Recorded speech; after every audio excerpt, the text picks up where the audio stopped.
कुछ देर में चुनावी शोर थम जाएगा और समाजवादी पार्टी के प्रत्याशी आदित्य यादव ने भी पूरी ताकत झोंकी है। खास बातचीत करने के लिए हमारे साथ है आदित्य जी। कहां तक साइकिल को पहुंचा पाए हैं? पूरा विश्वास है बदायूं की जनता इस 2024 के लोकसभा चुनाव में साइकिल को दिल्ली की संसद तक पहुंचाकर और बदायूं को विकास के रास्ते पर ले जाने के लिए अग्रसर है। और मुझे पूर्णतः विश्वास है बड़े अंतर से समाजवादी पार्टी बदायूं में जीतने जा रही है। यही तो जीत का दावा बीजेपी भी कर रही है, कह रहे हैं कि हमने 2019 में भी कमल खिलाया था, 24 में भी कमल खिलाएंगे। 2019 में कुछ बातें थी जिसकी वजह से ये सारी चीज़ें हुई थी, लेकिन मुझे पूरा विश्वास है कि 2019 में इतिहास अपने आप को दोहराते हुए जो 2014 या उससे पहले समाजवादी पार्टी ने अपनी सीट बना के रखी थी, उसी तरीके से बदायूं एक बार फिर समाजवादियों के नाम से जाना जाएगा। आपको ऐसा क्यों लग रहा है कि बदायूं बदलाव चाह रहा है? क्योंकि विकास 5 साल में कहीं भी नहीं हुआ है, जनता की सुनी नहीं गई है, जनता को ठगा गया है, भ्रष्टाचार चरम पे है, बेरोजगारी चरम पे है। आज बदायूं के अंदर एक काम कहते तो भारतीय जनता पार्टी के डबल इंजन है। अगर आप तुलना करने पे आएंगे तो ये प्रदेश में भी सरकार, केंद्र में भी इनकी सरकार। एक काम कोई बदायूं का इस स्तर का बता दें कि जिससे ये समझ में आता हो कि हाँ, प्रदेश और केंद्र में सरकार होते हुए इतना बड़ा काम इन्होंने किया। वहीं दूसरी तरफ देखेंगे तो जब समाजवादी पार्टी की प्रदेश में सरकार थी तो आप जितना विकास देख रहे हैं, ऑडिटोरियम बनाया गया, यहाँ पे मेडिकल कॉलेज एक बहुत बड़े स्तर का बनाया गया, सड़कों को चौड़ा किया गया, अंडर ब्रिज बनाए गए, फ्लाईओवर बनाए गए, कॉलेजेस बनाए गए। तो ये सारे सिर्फ प्रदेश सरकार में जब समाजवादी पार्टी थी तब काम हुए, और ये तो केंद्र और प्रदेश में भारतीय जनता पार्टी है तो भी इन्होंने 5 साल में कुछ नहीं किया।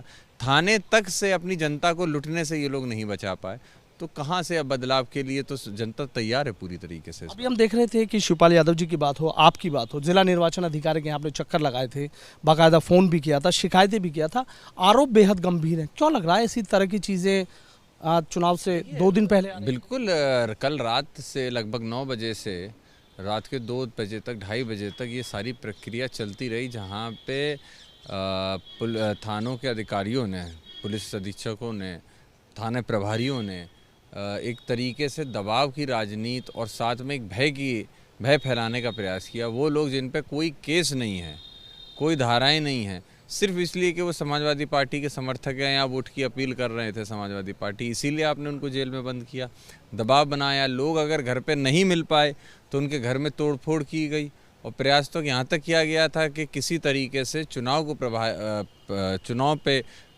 प्रभाव डालने के लिए उन लोगों ने इस दबाव बनाया था। लेकिन समाजवादी पार्टी संघर्षशील पार्टी रही है, संघर्षों से उठी हुई पार्टी है। नेताजी ने इससे बड़े बड़े आंदोलन किए और जेल में गए, जेल भरो आंदोलन जैसे कार्यक्रम चलाए गए, उसमें हजारों करोड़ों लोग जेल तक गए थे। तो हम लोग जेल से डरने वाले नहीं हैं। पुलिस प्रशासन चाहे कोई भी हो, खाकी वर्दी से हमें कोई डर नहीं लगता। अगर हमने कुछ गलत नहीं किया है तो हम ये मानते हैं कि हम अपने जनता के लिए पूरी लड़ाई लड़ेंगे। उत्तराखंड के मुख्यमंत्री आए थे पुष्कर सिंह धामी, बाकायदा उन्होंने रोड शो किया था।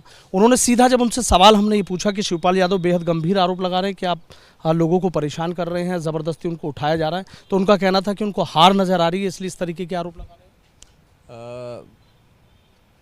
देखिए, वहाँ के दूसरे प्रदेश के मुख्यमंत्री और यहाँ पे रोड शो था उनका, आए रोड शो की अच्छी बात है, लेकिन कैमरा एक बार भीड़ की तरफ आप अगर घुमा देते तो वास्तविकता पता लग जाती कि बदायूं में कितना समर्थन उनको मिल रहा है। पूरी तरीके से उनका रोड शो फ्लॉप रहा। 2 दिन पहले जब गृह मंत्री जी आए थे, महज 30 से 35 मिनट के अंदर लैंडिंग से लेके वापस टेक ऑफ हो गया, उसी में उनका उद्बोधन भी हो गया, सारे कार्यक्रम हो गए और वापस वो चले गए। तो बदायूं के अंदर ये बात सुनिश्चित है, निश्चित है कि भारतीय जनता पार्टी की ज़मीन पूरी तरीके से खिसक चुकी है। अब सिर्फ अपनी ज़मीन बचाने के लिए प्रशासन से दबाव डलवाया जा रहा है, भय का माहौल बनाया जा रहा है। लेकिन इतना मैं बता दूं, जितना ये प्रेशर बनाएंगे उतना ही समाजवादी पार्टी का वोट बढ़ेगा और उतने ही अंतर से हम लोग की जीत होगी। एक आखिरी सवाल मेरा है, जब अखिलेश यादव से आपकी मुलाकात हुई थी, उन्होंने टिकट दिया था, तो उन्होंने एक बात आपसे कही थी कि बोलना कम, सुनना ज़्यादा। तो लोगों के मन की क्या बात आप सुन पाए जो आपको लग रहा है कि अपनी जीत का दावा कर रहे हैं? मैंने जैसा आपको बताया, लोग परेशान हैं। लोग परेशान इस बात से कि थानों में उनकी सुनी नहीं गई। जो लोग किसी समय पे समाजवादी पार्टी के लिए मजबूती कार्यकर्ता रहे हैं, उन सबको लगातार पुलिस से दबाव बनाया गया। विकास के नाम पे यहाँ कुछ किया नहीं गया। जो अस्पताल, मेडिकल कॉलेज यहाँ पे बड़ी बड़ी बीमारियों का इलाज करने के लिए था, वहाँ पे आज पेशेंट के चूहे जो हैं पैर कुतर के चले जाते हैं। ये स्थिति उस मेडिकल कॉलेज की। आप एक बार जाके, मैं चाहूँगा कि आपकी टीम वहाँ जाए, प्रतिष्ठित चैनल से हैं, एबीपी हर घर तक पहुँचता है, तो आप लोग एक बार जाके उस अस्पताल की भी स्थिति दिखाइए कि इस 5 साल में ये डबल इंजन ने क्या काम किया, क्या हश्र कर दिया इस बदायूं के शहर का, जिस शहर को कभी नेताजी ने, आदरणीय धर्मेंद्र यादव जी ने, इन सब लोगों ने मिल के इसको इतना विकास दिया। आज उसके क्या हश्र इन 5 सालों में इन लोगों ने किया है, ये जनता के सामने बात आनी चाहिए। और मैं समझता हूँ आप जैसे मीडिया चैनल्स जब इन बातों को दिखाएंगे तो वो जन जन तक पहुँचेगी बात। कितना अपनी जीत को लेकर आश्वस्त हैं? पूरी तरीके से आश्वस्त हैं, और इसीलिए आश्वस्त हैं क्योंकि जनता हमें भरोसा दिला रही है। हर समाज का वोट, जिस दिन आप वोट खुलेगा उस दिन आप देख लीजिएगा, हर समाज का वोट मिलेगा। कल जब राष्ट्रीय अध्यक्ष जी की मीटिंग थी, उसके अंदर आपने देखा एक जोश था, एक तरीके से लोग अपने साधनों से भी पहुंच रहे हैं मीटिंगों में अपना आशीर्वाद देने के लिए। वहीं दूसरी तरफ भारतीय जनता पार्टी की मीटिंग होती है, सबसे बड़े नेता आते हैं, लेकिन उस तरीके की भीड़ या उस तरीके का जोश उनको नहीं दिखाई दे रहा है। तो जनता का जोश चुनाव जिताने जा रहा है। पार्टी या प्रत्याशी जो कुछ भी हो, ये जो भारतीय जनता पार्टी की विफलताएं हैं उसकी वजह से भी समाजवादी पार्टी जीतने जा रही है। दुर्विजय सिंह शाक्य का उनका सीधा ही कहना है कि सपने तो कोई भी देख सकता है। बिल्कुल सही कह रहे हैं वो। सपने जब वो देख रहे हैं तो उसके लिए किसने मना किया? देखें सपना, वो सही बात, अपने लिए उन्होंने ठीक बात कही। आपके लिए पूछा गया था कि भी वो जीत का दावा कर रहे हैं कि मैं ही जीतूंगा इस बार, तो साइकिल निकल जाएगी, तो उन्होंने तब ये कहा था सपने कोई भी देख सकता। आपके लिए? बिल्कुल। अच्छा, हमारे लिए कहा तो भाई अब एक समय ज़्यादा नहीं बचा, मैं ये कह सकता हूँ समय ही बता देगा, और समय उनको तो बता ही दिया है। अगर उनको नहीं बताया होता तो ये जो खीस है, उस खीस को मिटाने के लिए जो कल से कार्रवाई की गई, ये कार्रवाई नहीं होती। उसके साथ साथ जिस तरीके से प्रहार किया जा रहा है, जिस तरीके से निचले स्तर की राजनीति की जा रही है, मुद्दे नहीं बचे भारतीय जनता पार्टी के पास।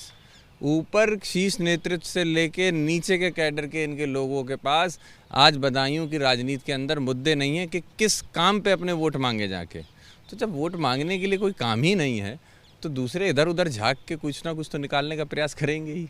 बहुत बहुत शुक्रिया। तो देखिए, आदित्य यादव हैं, अपनी जीत को लेकर आश्वस्त नजर आ रहे हैं, बीजेपी पर हमलावर भी दिख रहे हैं और सीधा कह रहे हैं कि हमारे लोगों को भले ही परेशान किया जा रहा है, लेकिन ना डरने वाले हैं ना पीछे हटने वाले हैं, डटे हुए हैं, और साइकिल बहुत तेजी से दौड़ती हुई आगे की तरफ निकल जाएगी। अब साइकिल कितनी स्पीड से दौड़ेगी ये बदायूं की जनता तय करेगी।